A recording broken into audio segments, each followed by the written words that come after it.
I think people are overwhelmed by stuff in their space and also stuff in their calendars, stuff in their head, and this unlimited amount of information that you can have access to and distractions. I was recently at a session that was called, hold on, I have the book right here, In Praise of Wasting Time. And I was like, yes, we're losing out on this wasting time and this creativity that can come when you just have time without a goal. And so this evolution of simplifying so that we're starting to appreciate having nothing to do. Welcome to Spark Joy, the podcast dedicated to celebrating the KonMari method and the transformative power of surrounding yourself with joy and letting go of all the rest. With your hosts and certified KonMari consultants, Kristen Ivy and Karen Sochi. And now, here's the show. Did you know that there is a national professional organization for professional organizers? If you follow our podcast, you know that KonMari Media Incorporated trains and accredits consultants in the method, but there is also NAPO, the National Association of Productivity and Organizing Professionals. NAPO has been around for decades and has about 5,000 members.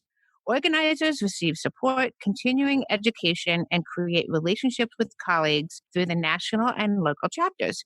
And we are very excited to have the president-elect of 2020 here with us today to share more about this great resource.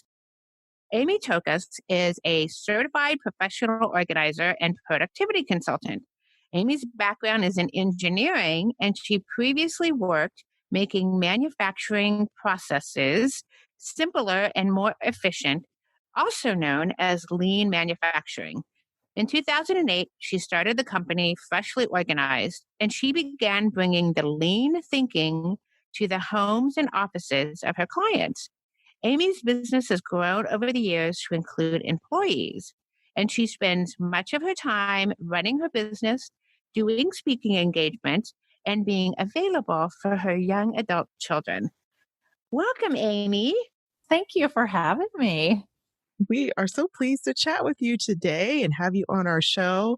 And most of the professional organizers we have on Spark Joy don't necessarily, wake up one day and say from the very beginning that they're going to be professional organizers.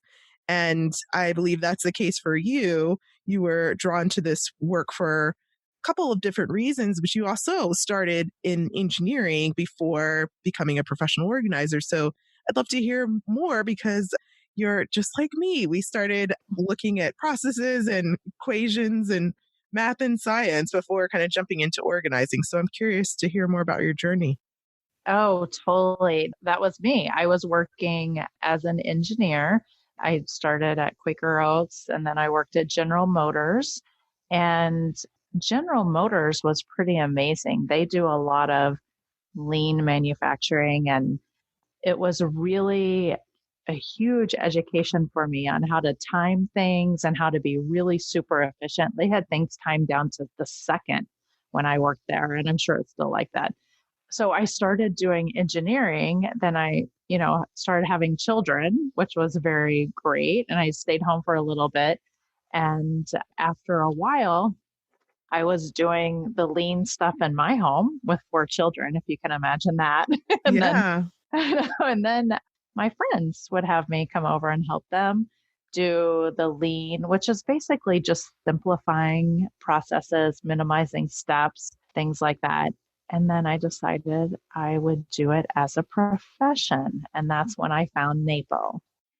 Although I think many of our listeners may know what lean is, maybe you could describe that a little bit. It's something that is so interesting, and it's a whole world of thought around how to make things more efficient. Could you tell us just a little bit about what that whole idea entails? Sure. But you know what? It's what you're doing with KonMari. It's what the minimalists are doing. All the productivity people are actually doing it. We're just not calling it lean. But some people may have heard of the 5S, which is, I can't tell you what all the S's are because I don't have any information in front of me. It's all just in my head, but it's basically simplifying and putting things where, like, a point of use as a lean concept, so that you have things where you're using it, you're minimizing steps, and that could be walking steps, distance steps, or steps in a process. And so it's just really, and minimizing the things that you don't need around you and getting rid of that stuff so that you have just the stuff you need near you, and then everything else put somewhere else or gotten rid of. So it's kind of the same stuff that all of us are doing, all of us in the industry that are trying to help people get more organized and be more productive. Yeah, it definitely sounds very familiar when you Right. describe it. Right. The biggest difference with lean is it started in the manufacturing industry. So and it started in Japan, kind of KonMari-ish. Yep. And it was, I think, the Japanese car industry is what started it. I don't know a lot of the history, so don't quote me on all of this, but it's been going on for 40, 50 years. From what I know about, it's all about streamlining things and being super efficient. And essentially, that's what organizing and productivity boils down to as well. Right, exactly. Well, as you may know, Kristen and I began our professional organizing careers studying under Marie Kondo, and we practice the KonMari method or KonMari hybrid. But we also know that organizers are influenced and inspired by lots of different methods and organizers. What have been some of the main influences in the kinds of work that you do, besides, of course, your background in lean engineering? Yeah. So I will tell you, there was a local organizer when I first started who she really influenced me a lot about methods, brains. So I am a technical process person. And what she taught me, because she was involved with ICD and NAPO, and, but she was very much engaged in how our brains work, which was a huge learning curve for me to understand learning processes and how our brains perceive time and things like that. That's stuff that I had never studied.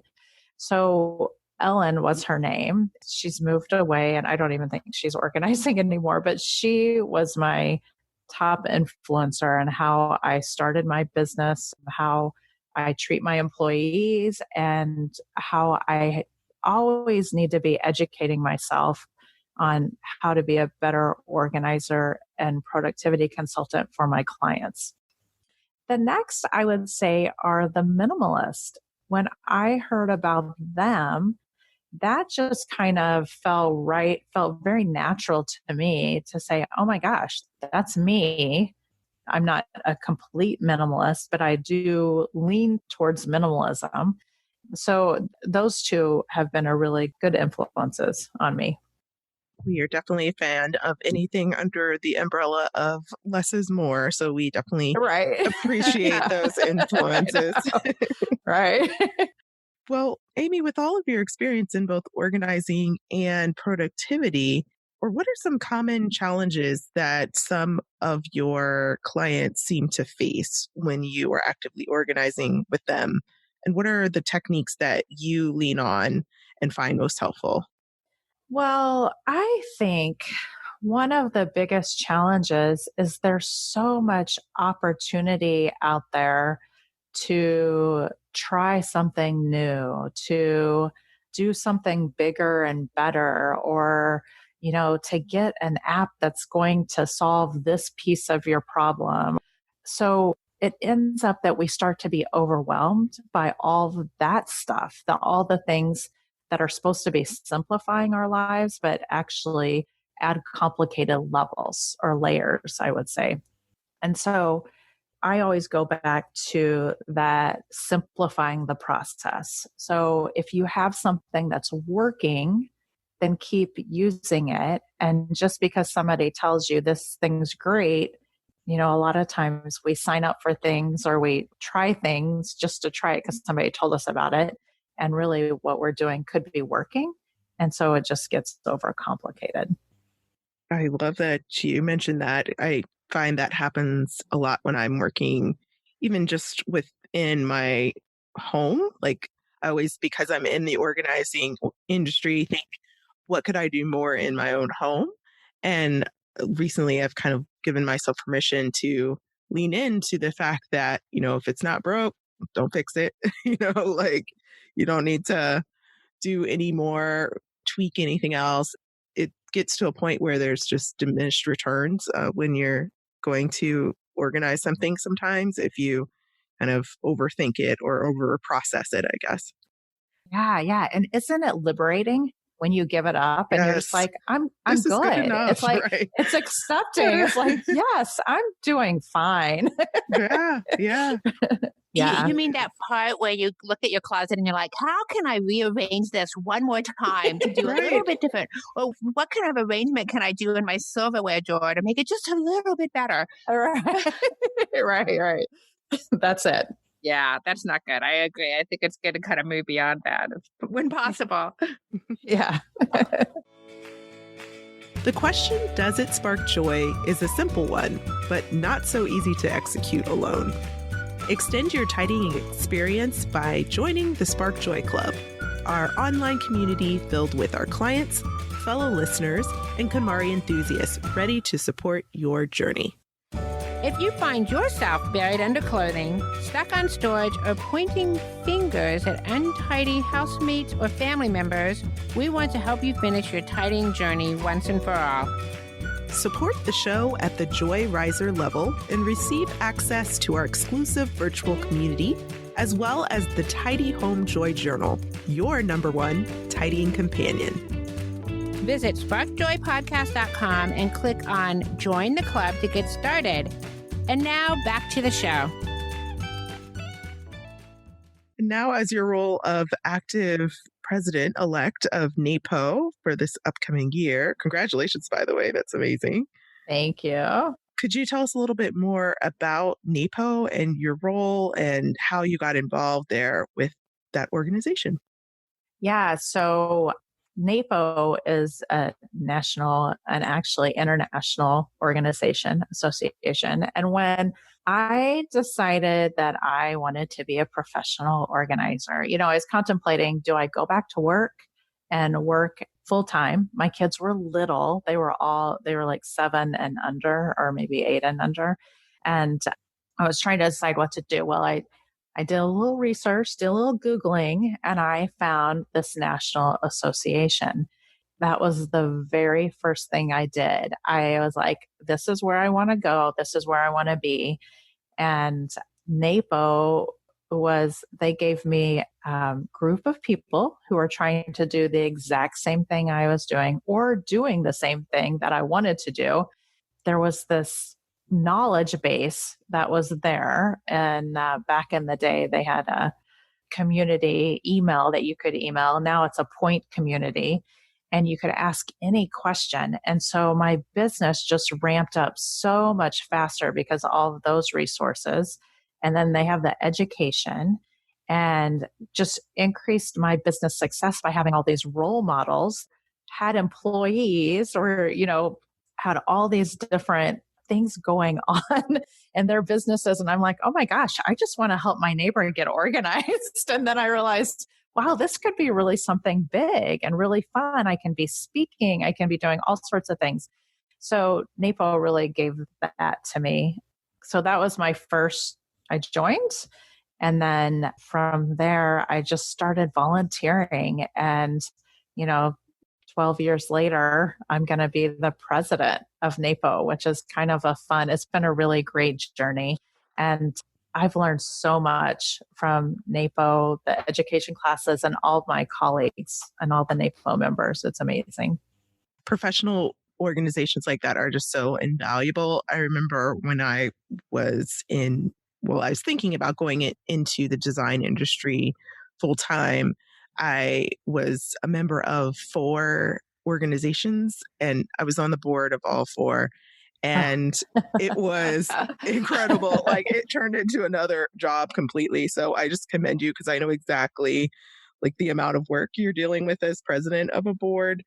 It can be quite challenging, but it's also quite rewarding as well. And I know NAPO has so many resources for professional organizers. You guys also have resources for those who want to get organized.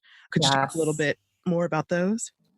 Yeah, well, we have a blog that's out there and there's social media that's out there. We're in, all the platforms, but we also have this find an organizer. So for all of the people who are just wanting to be organized, wanting to be more productive, just need some help with their garage or some help with time management, they can put in their location and they can find people locally that can help them.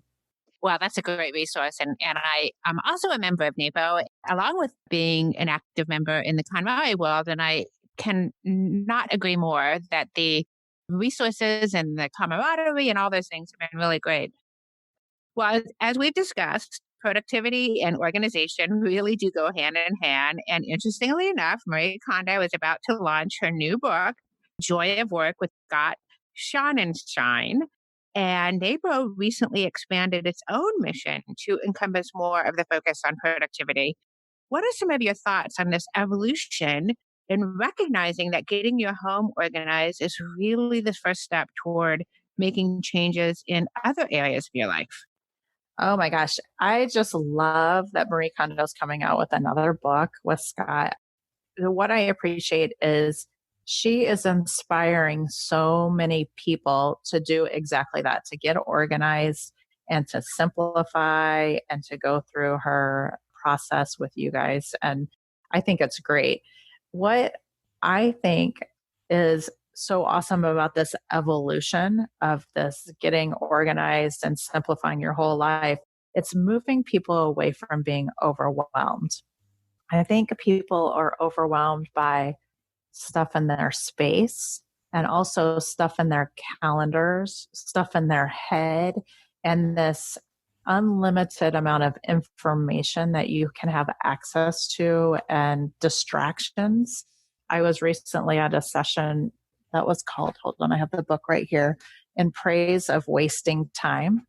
And I was like, yes, we're losing out on this wasting time and this creativity that can come when you just have time without a goal.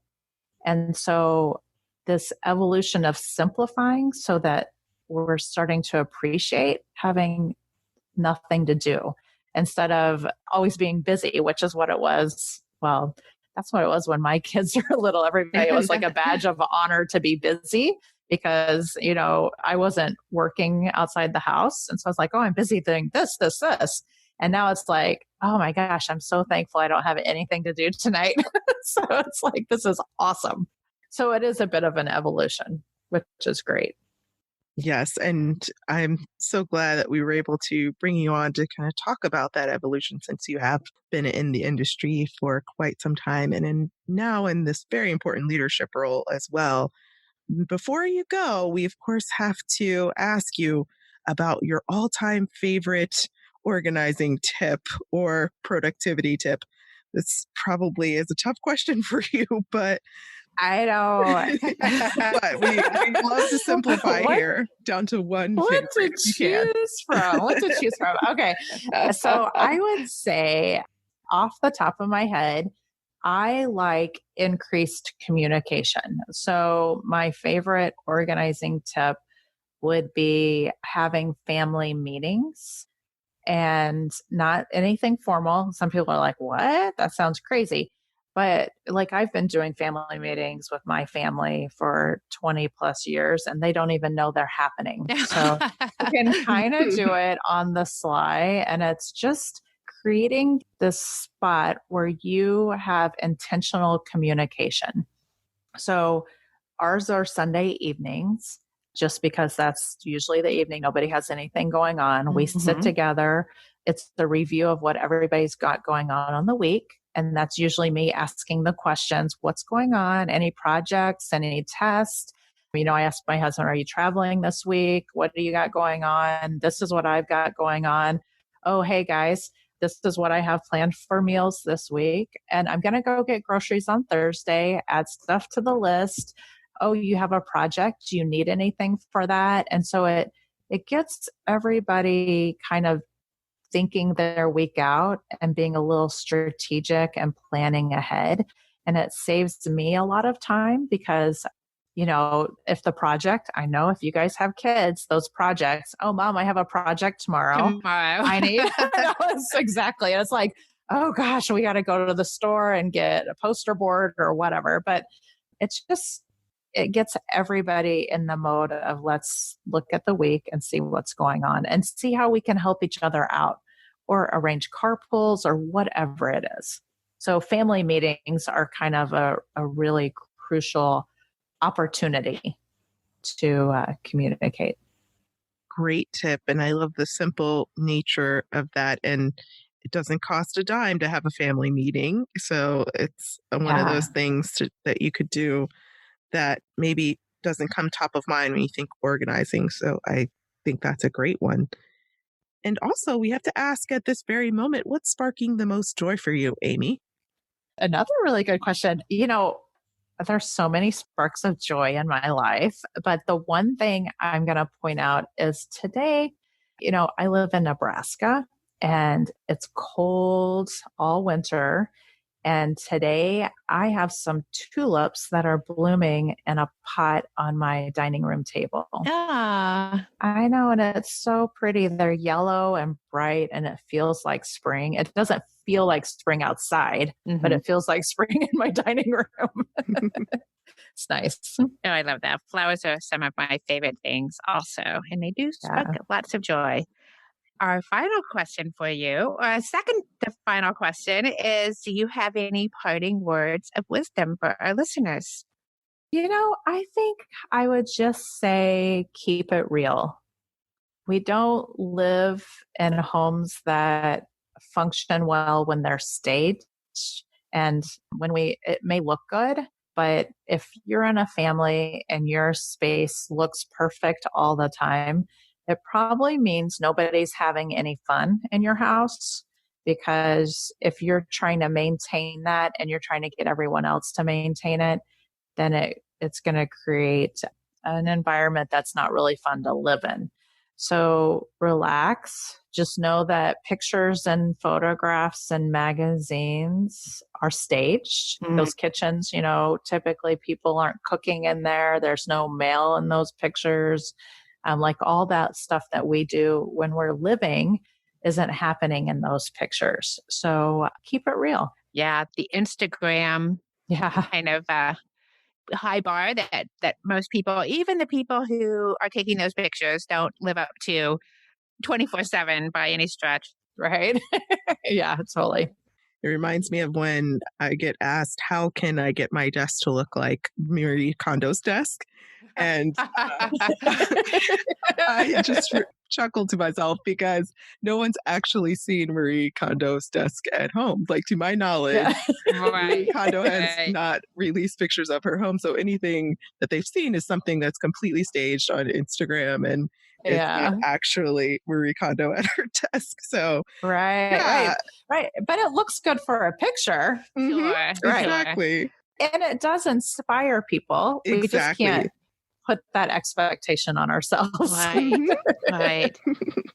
I have a feeling that her desk probably looks pretty good. Oh, of course. Yeah. Sure. In spite of all that. But yes, point very well taken. So finally, Amy, how can people get in touch with you? Well, we are at freshlyorganized.com. You can find me and my team there. We have a blog. We're on Instagram. I'm Organizing by Amy on Twitter, or Freshly Organized is on there. And Facebook, of course, we have a Facebook page. Thank you so much, Amy. It was really great to get a chance to speak with you. Thank you for inviting me to be here. I'm just honored that I got to participate in the podcast. I appreciate it. Oh, we're happy to have you. And we always love to geek out about organizing with other organizers. So that's a good thing. So now we want to hear from you. Tell us your burning tidying questions or share stories about how KonMari has impacted your life. Head over to Apple Podcasts to subscribe and review the show, which helps us reach others along their tidying journeys. To extend your tidying experience, you can join the Spark Joy Club. Visit sparkjoypodcast.com and click Join the Club to become a member of the Spark Joy community, or join us on Facebook, Instagram, and Twitter. Thanks for tuning in, and we hope your day sparks joy.